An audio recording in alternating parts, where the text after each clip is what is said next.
Nandito tayo ngayon sa sa Pugi.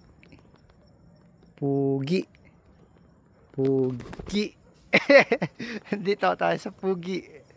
Pugis, La Trinidad Benguet Trippers. Ito yung trail ng ng mga bike.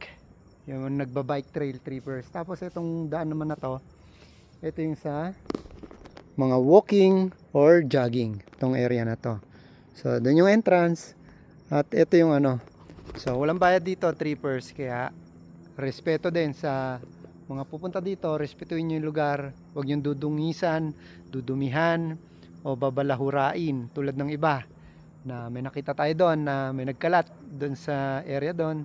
Napakalinis ng forest na to trippers, tapos dudumihan nyo lang.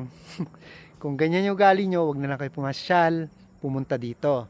Kailangan maging responsable kayo trippers.